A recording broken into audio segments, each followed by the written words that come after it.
Halo, berjumpa kembali di channel Redaksi Jurnal. Anak buah Anies tuduh Jokowi berperan dalam sumber resapan logika dungu, ditulis oleh tim Redaksi Jurnal dari berbagai sumber. Anak buah Anies meradang gara-gara kebijakan sang gubernur seiman membangun ribuan sumber resapan di kecamatan masyarakat. Tim Anies marah-marah. Salah seorang anggota tim gubernur untuk percepatan pembangunan DKI, TGUPP, Tata Ujiati, bahkan mengatakan program sumur resapan yang diributkan itu adalah program yang diprakarsai Jokowi dan Ahok. Menurut dia, program sumur resapan tidak pernah dipermasalahkan di saat Jokowi dan Ahok. Hanya saja, sedekat-dekatnya dengan Anies, mbok ya jangan gitu-gitu amat lah. Program sumur resapan Anies diprotes karena memang berantakan. Anak buah Anies meradang gara-gara kebijakan sang gubernur seiman membangun ribuan sumur resapan dikecam oleh masyarakat. Tim Anies marah-marah. Salah seorang anggota tim gubernur untuk percepatan pembangunan DKI TGUPP, Tata Pujiati mengatakan, program sumur resapan yang diributkan itu adalah program yang diprakarsai Jokowi dan Ahok. Menurut dia, program sumur resapan tidak pernah dipermasalahkan oleh Jokowi dan Ahok. Namun sekarang program ini menjadi gorengan buzzer anti Anies. Sumur resapan yang kini masih dibangun di Jakarta sebenarnya meneruskan program Pemprov DKI pada masa Pak Jokowi. Kata Tata, dulu tadi dipermasalahkan, kenapa sekarang jadi soal?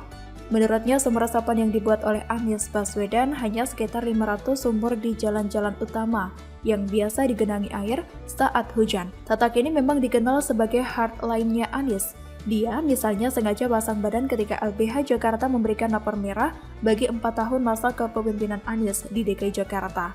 Tatak menuduh LBH menyajikan banyak data keliru dan harus belajar pada guru SD dalam hal menulis rapor yang baik.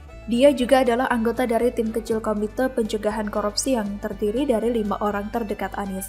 Di dalam tim itu ada nama-nama besar seperti Bambang Wijoyanto, Nur Syahbani Kaca Sungkana, Ok Roseno, dan Muhammad Yusuf. Jadi Tatak nampaknya memang dapat dilihat sebagai orang kepercayaan Anies banget. Hanya saja sedekat-dekatnya dengan Anies, ya jangan gitu-gitu amat lah.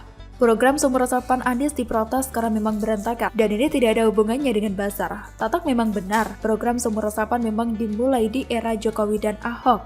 Tapi dulu itu tidak ramai karena memang tidak ada yang perlu diramaikan. Jokowi mulai membangun sumur resapan pada 2013 sebagai salah satu cara menanggulangi banjir Jakarta. Namun Jokowi tidak sembarangan membangun. Ia hanya mengincar titik zona hijau. Misalnya saja area Taman Senopati, Lapangan Banteng, Cempaka Putih, dan lainnya.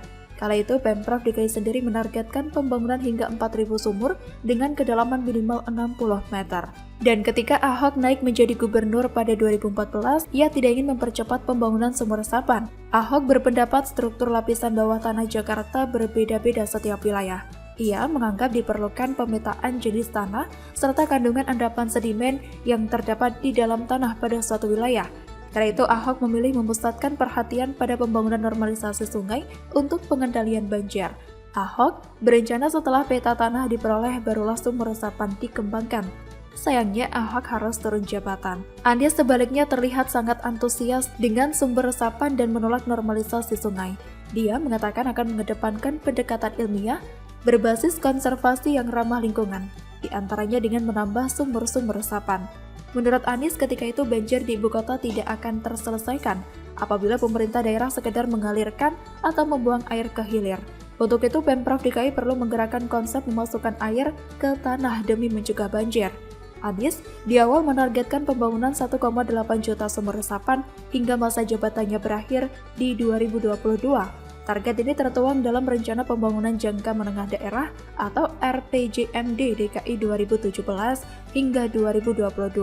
Hanya saja seperti biasa, segenap rencana itu hanya berhenti di atas kertas. Pelaksanaannya saja jauh dari apa yang direncanakan. Perencanaannya juga terlihat mentah, semua dilakukan asal-asalan. Bisa kita lihat pada November ini dari 1,8 juta yang ditargetkan baru ada sekitar 19.000 sumur terrealisasi. Pada tahun 2021, dianggarkan 411 miliar rupiah untuk membangun 40.000 sumur resapan. Tapi, setahun ini baru sekitar 16.000 sumur yang diselesaikan. Dan itu pun langsung menuai banyak protes. Titik pembangunannya terlalu sembrono. kualitasnya pun buruk. Berbeda dengan Jokowi yang memilih zona hijau, Anies memilih jalur jalan raya dan juga trotoar sebagai lokasi pembangunan sumur resapan. Akibatnya jalan malah rusak dan juga retak, rawan kecelakaan dan merusak trotoar.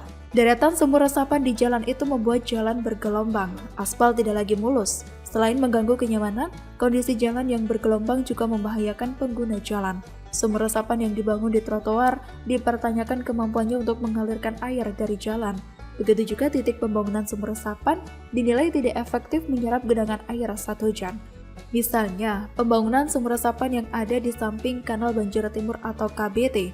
Letak sumur resapan dinilai tidak efektif karena berdekatan dengan KBT. Dengan kata lain, pembangunan sumur resapan ini memang kacau balau. Justru aneh kalau tidak diramaikan masyarakat membicarakannya bukan karena bazar. Ini memang berantakan. Jadi wahai tim Anies, bantulah gubernur seimanmu itu. Bantulah dia agar dalam sisa waktu beberapa bulan ini bisa menjalankan amanat mengabdi pada rakyat. Jangan baper, gunakan akal sehat, karena hanya dengan akal sehat negara ini akan selamat. Bagaimana menurut Anda?